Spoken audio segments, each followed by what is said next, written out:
Travis Wayne Goodsell.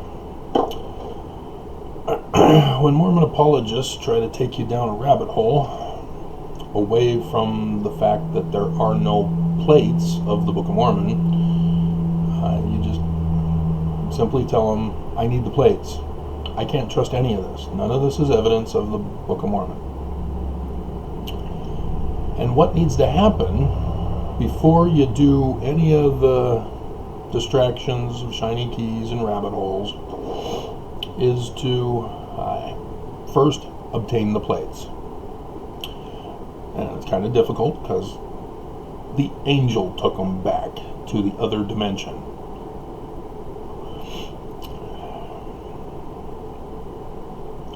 But with the plates, you then have to do a dating of the plates. If the plates themselves cannot be dated as to identifying the age of the metal, then you have to do a linguistic analysis, as they are claimed to have been in Reformed Egyptian, except for the small plates that were put in because of Martin Harris's destruction of these 116 pages. See, assuming all this is true, because we found the plates, and so now we've got to do an analysis to confirm or deny the claims made about it. And the linguistic analysis would show the small plates are indeed Egyptian and would be translated in the exact same manner that Joseph Smith translated, or similar or close to it. There are different spectrums of translation types that could be made. That needs to be understood by who's ever checking the translation. You would need to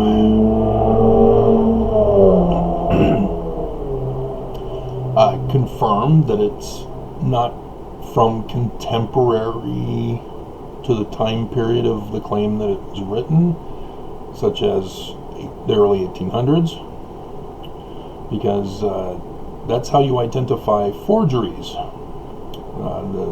Israel loves to all of a sudden magically produce forgeries, and not just from carbon dating or other dating methods, but linguistic analysis, because lots of people love to create forgeries in order to put forth their agenda, or, as Mark Hoffman did, to destroy an agenda of someone else.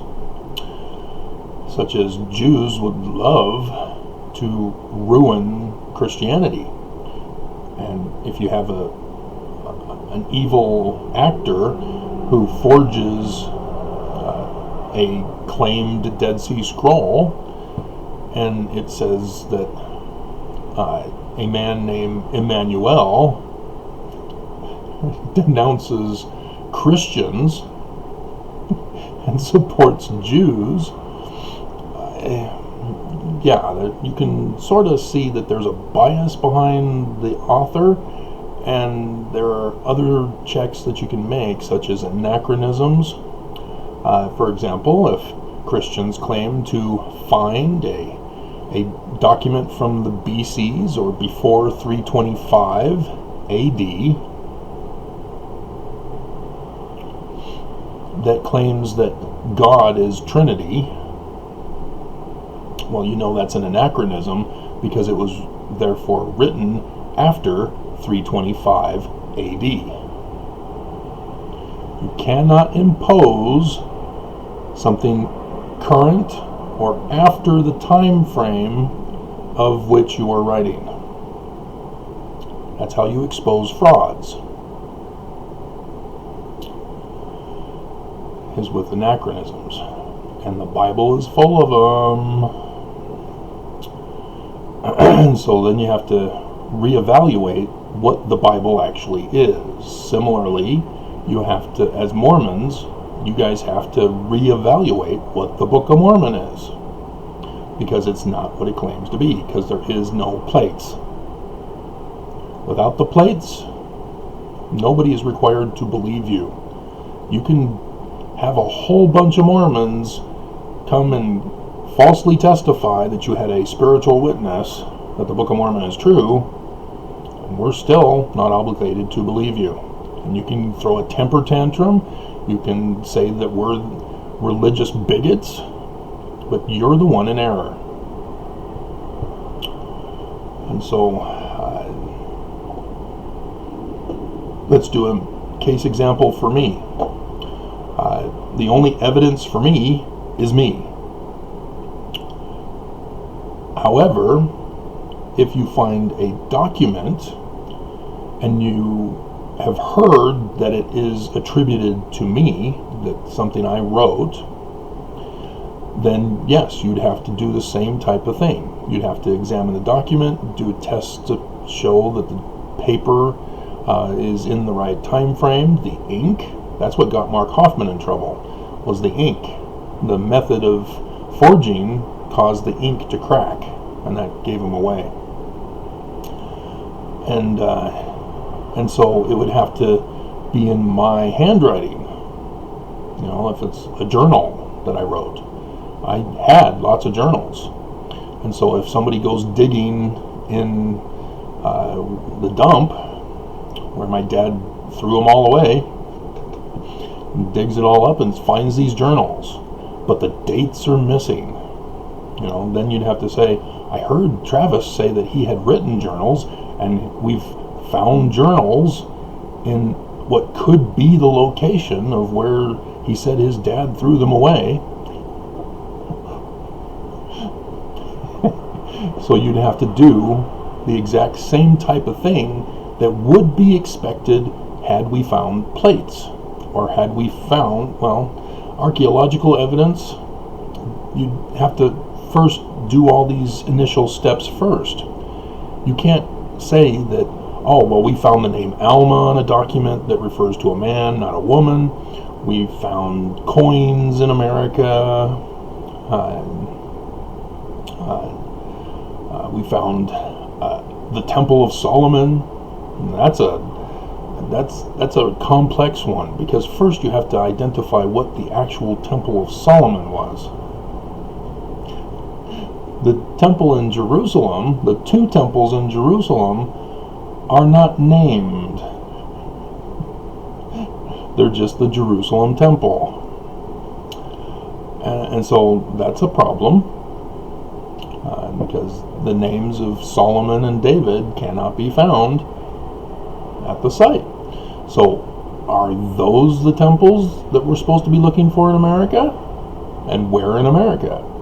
See, again, you can't do any of that, because that's all shiny keys and distractions and rabbit holes, etc. You first have to verify and confirm that you have found the actual document. And then you can go over step by step. Once you've established that, oh, sure enough, it's a legitimate document, it's an ancient language consistent with the time period, and you just branch out from there. Similar to a seed, you plant it, it grows fruit, the fruit has seed, you plant those seeds, they produce fruit, etc., etc., etc. But you have to start with the initial seed. You can't skip fruit and go to further fruit down the way, because that does not necessarily lead to the original seed. And that's what apologists are doing to you guys when they say that, oh, there's archaeological evidence of the Book of Mormon. No, there is no such thing, because nobody has found the plates first. You first have to have the plates. The plates will then produce seed for the next step, and then the next step, and then the next step. That's how Alma chapter 32, starting in verse 28, tells us. So Mormons, don't be Book of Mormon deniers. Embrace the Book of Mormon and follow it. You know, you will get nearer to God by abiding by its precepts. That's the key one that you all claim, that you don't want to, go too deep in doctrine. You want to stick to the basics of faith. That's faith. So adhere to the Book of Mormon and quit all this nonsense about spiritual witnesses and evidences far out yonder. Because I don't follow them. They're all nonsense. And so if you're ex-Mormon, now you know the process so that you can put apologists in their place when they come onto your channel or whatever. I don't think any of those people watch my video. I thought, well, yes, the Zelf on a Shelf guys, they saw one of my videos because I did a clip of the repentance video, and they saw that and then did theirs, saying, we found this old video on repentance. Yeah, because you came across my video. Because the woman's reaction when she was talking to the bishop, she should have just said no. Nope, there's nothing in my, that I haven't confessed to a bishop. Nope, I'm good. Let's get this going. But instead, her whole life is ruined. So, I hope that makes sense. You have to have the plates before you can take the next step. And then the next step. So, Book of Mormon geography. Oh, that's great. You found what Solomon Spaulding had used for his geography in his manuscript found that he was unable to publish in the Pittsburgh press that Sidney Rigdon got a hold of. Good job. You've proven that that Sidney Rigdon is the author of the Book of Mormon. You see, that we can do, because we can do a linguistic study of the Book of Mormon and identify contemporary books at the time period, and bada boom, bada bing. Yeah, that's why we know the 1769 King James Version, etc., etc. And so technically, we know there will not be plates because it's not based on plates. Because those of us who have done the proper research with what we had, which is the Book of Mormon itself, the published English version, and doing a research of that tells us, oh, no, this was written by Sidney Rigdon as the major author. That's linguistic research. That's a science. That's what you use to establish evidence.